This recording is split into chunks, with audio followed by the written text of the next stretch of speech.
Alcara Soft Water Conditioner Solution for hot water problems. Call 9399906356.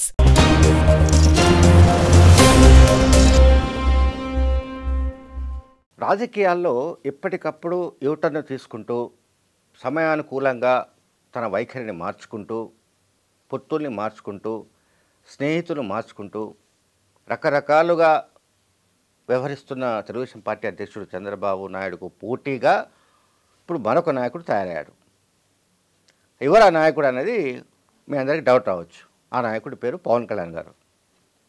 ఈ పవన్ కళ్యాణ్ గారు కూడా అచ్చం చంద్రబాబు లాగానో లేకపోతే చంద్రబాబు నాయుడు కంటే మించి ఆయన యూటర్న్ తీసుకుంటున్నట్టుగా అర్థమవుతుంది.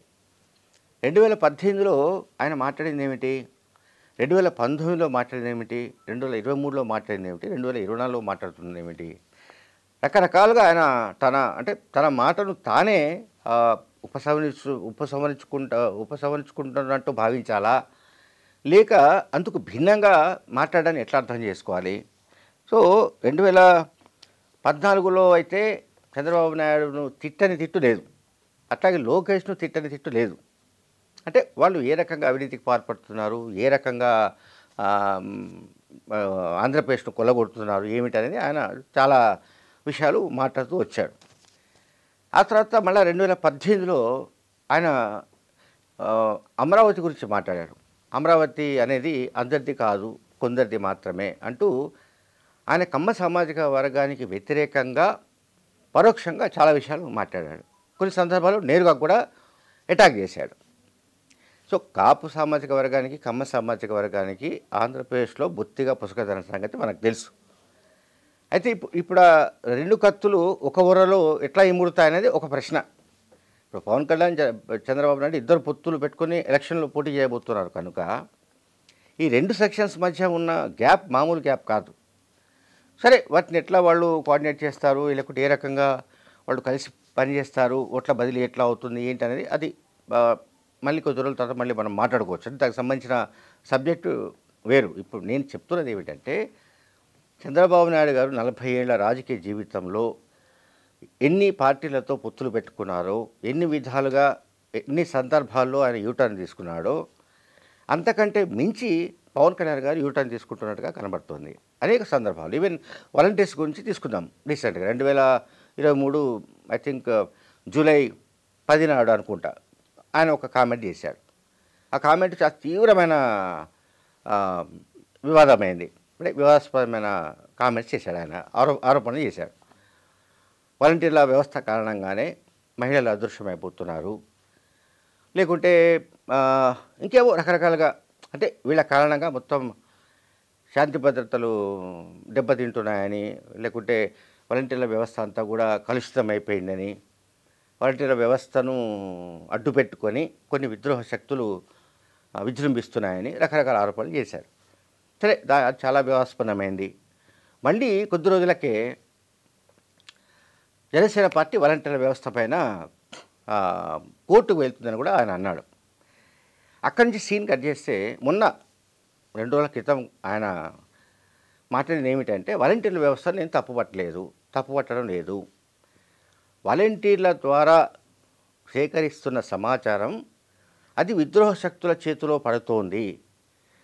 పడుతున్నట్టుగా తనకు సమాచారం కేంద్ర నిఘా వర్గాల ద్వారా అందింది కనుక తాను ఆ విషయాన్ని చెప్పాను తప్ప తనకు వాలంటీర్ల వ్యవస్థతో ఎటువంటి పేచీ లేదు, తనకు వాలంటీర్ల వ్యవస్థ పట్ల వ్యతిరేకత లేదు, వాలంటీర్లు కొనసాగుతారు, వాలంటీర్ల వ్యవస్థ కొనసాగుతుంది అని మాట్లాడడం వెనుక, అంటే ఇంత యూటర్న్ను తీసుకోవడం వెనుక కారణం ఏమిటంటే, ఖచ్చితంగా వాలంటీర్లు బహుశా అంటే అంత తీవ్రమైన ఆరోపణలు చేసిన పవన్ కళ్యాణ్ గారిని వాడు వ్యతిరేకించే అవకాశం ఉంది.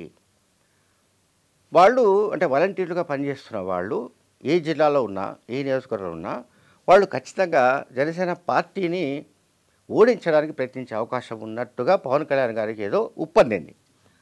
అందువల్ల ఆయన వాలంటీర్ల వ్యవస్థ గురించి మళ్ళీ యూటర్న్ తీసుకొని మాట్లాడుతున్నట్టుగా అర్థమవుతుంది. అలాగే అంటే ఆంధ్రప్రదేశ్ రాజధాని వ్యవహారం కావచ్చు, అసలు ఆంధ్రప్రదేశ్ విభజన అంశం కావచ్చు, ఆంధ్రప్రదేశ్కి సంబంధించిన ప్రత్యేక హోదా విషయం కావచ్చు, పోలవరం ఇష్యూ కావచ్చు, లేకపోతే అనేక అంశాలు ఏవైతే హాట్ టాపిక్గా ఆంధ్రప్రదేశ్లో నిత్యం రగులుతుంటాయో ఆ అంశాలపైన పవన్ కళ్యాణ్ గారు చెప్పిన మాట పైన ఎప్పుడు కట్టుబడి లేరు. ఆయన ఇప్పుడు దాన్ని మళ్ళీ ఇంకొక రకంగా తనకు అనుకూలంగా మలుచుకోవడం, ఆ విధంగా మాట్లాడడం ఇవన్నీ కూడా మనం చూస్తున్నాం.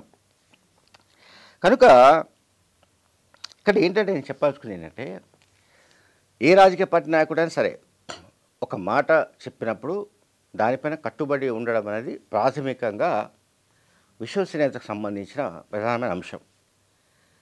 దానిపై నిలబడనప్పుడు ఖచ్చితంగా క్రెడిబిలిటీ కోల్పోయే అవకాశం ఉంటుంది. ఏ రాజకీయ నాయకుడైనా ఎప్పుడైతే క్రెడిబిలిటీ పోగొట్టుకుంటాడో, క్రెడిబిలిటీ కోల్పోతాడో, అతను ఆ క్రెడిబిలిటీని మళ్ళీ రివైవ్ చేసుకోవడం, పునరుద్ధరించుకోవడం అనేది చాలా కష్టం. మరి ఈ సంగతి పవన్ కళ్యాణ్ గారికి తెలుసా, తెలియదా, తెలియక మాట్లాడతారా, లేకపోతే తెలియక మాట్లాడతారా, లేకపోతే అలవోకగా ఏవో కొన్ని సూక్తులు లేకపోతే కొన్ని విషయాలు కొన్ని వ్యాఖ్యలు చేసేస్తారా అనేది ఆయనకే తెలిసి ఉండాలి. Thank you very much.